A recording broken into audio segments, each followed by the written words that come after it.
Hello good morning मेरे प्यारे बच्चों। आइए इस वीडियो में हम लोग class 9th chapter 6 lines and angles की सारी थ्योरम्स को सीखते हैं। ठीक है ना। तो आइए थ्योरम सबसे पहले सीखते हैं थ्योरम 6.1। इसकी जो पहली थ्योरम है इसको सीखते हैं। तो पहली थ्योरम कहती है कि अगर दो लाइन्स आपस में एक दूसरे को एक पॉइंट पर इंटरसेक्ट करते हैं, अगर दो लाइन हैं वो अगर आपस में एक दूसरे को एक पॉइंट्स पर इंटरसेक्ट करते हैं, सपोज इसका नाम ओ है, इसका नाम ए है, ये लाइन बी ए बी हो गई, यहाँ से आपका ये सी और इसको ये सी डी लाइन ले लो।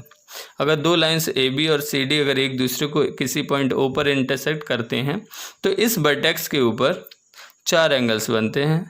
एक एंगल ये है जिसका नाम आप 1 रख सकते हो, ये एंगल सेकंड है 2 रख सकते हो, ये वाला 3 है और ये वाला 4 है।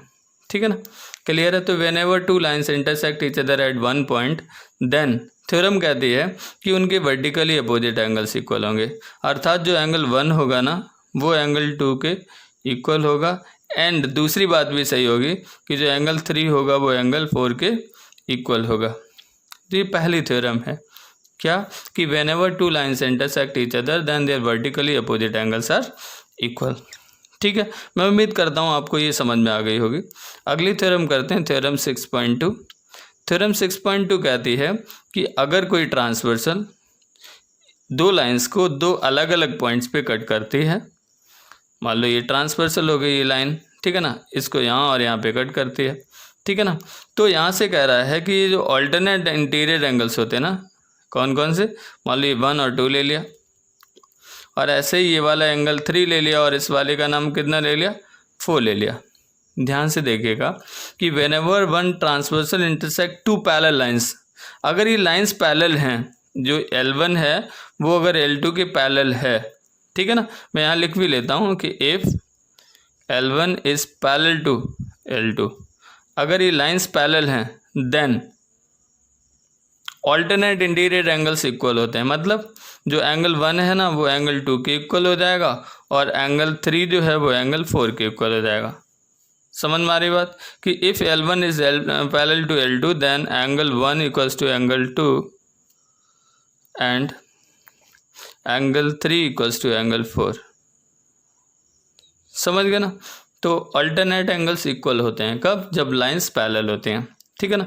इसी में आपको थ्योरम सीखनी है, थ्योरम 6.3 भी सीखनी है। थ्योरम 6.3 कहती है कि इसकी कन्वर्स है, क्या कहती है कि अगर कोई भी pair of alternate interior angle equal हैं तो लाइंस पैरेलल होती हैं। 6.2 में कह रहा था कि अगर लाइंस पैरेलल हैं तो ऑल्टरनेट इंटीरियर एंगल्स के पेयर इक्वल होते हैं। यहाँ कह रहा है कि कोई भी पेयर, अगर pair of opposite alternate interior angles equal है तो लाइंस पैरेलल होंगे, ठीक है ना। आइए थ्योरम 6.4 सीखते हैं।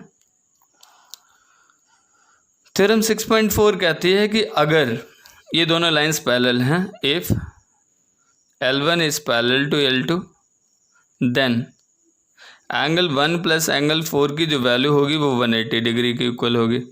मतलब कोई इंटीरियर एंगल्स जो भी होंगे वो सप्लीमेंट्री होंगे। तो 1 + 4 इक्वल्स टू 180 डिग्री होगा या एंगल 2 + 3 इक्वल्स टू भी 180 डिग्री होगा। क्लियर है। ये कौन सी थ्योरम है 6.4। तो whenever a transversal intersect two parallel lines then their co-interior angles are supplementary. फिर इसी में है थ्योरम 6.5। थ्योरम 6.5 कहती है कि अगर कोई भी पेयर ऑफ ऑल्टरनेट इंटीरियर, अगर कोई भी पेयर ऑफ को इंटीरियर एंगल, ठीक है ना, अगर सप्लीमेंट्री है तो दोनों लाइंस पैरेलल हो जाएंगे। तो आप समझ पा रहे होंगे, एक थ्योरम है फिर उसकी कन्वर्स है, फिर एक थ्योरम है फिर उसकी कन्वर्स है।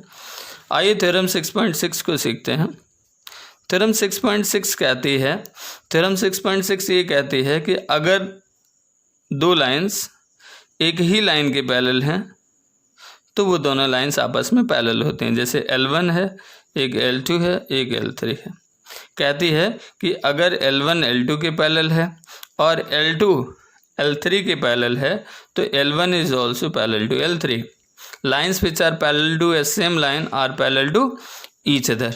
समझ में आ गई बात।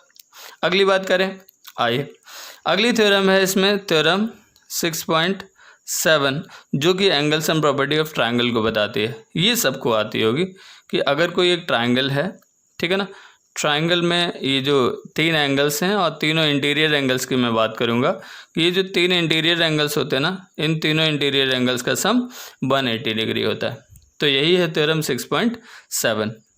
अगली थ्योरम भी यहीं डिस्कस कर लेते हैं इधर ही कि थ्योरम 6.8 कहती है कि अगर किसी ट्रायंगल की एक साइड को एक्सटेंड किया जाता है, ठीक है ना, तो ये एक्सटीरियर एंगल मिलता है ये, और इस एक्सटीरियर एंगल की जो वैल्यू होती है वो सम ऑफ अपोजिट इंटीरियर एंगल्स के इक्वल होती है। जैसे मान लो ये ए है, ये बी है, ये सी है और ये क्या है, डी है, ठीक है ना। तो एंगल जो ए सी डी होगा ना, जो बाहर वाला एंगल एक्सटीरियर एंगल, वो किसके इक्वल होगा, angle A plus angle B के इक्वल होगा। तो ये 8 थ्योरम्स थी इस चैप्टर में। मैं उम्मीद करता हूँ कि अगर आप इस वीडियो को 1-2 बार रिपीट करके देखेंगे तो आपको सारी थ्योरम्स के स्टेटमेंट याद हो जाएंगे। ठीक है, क्लियर है।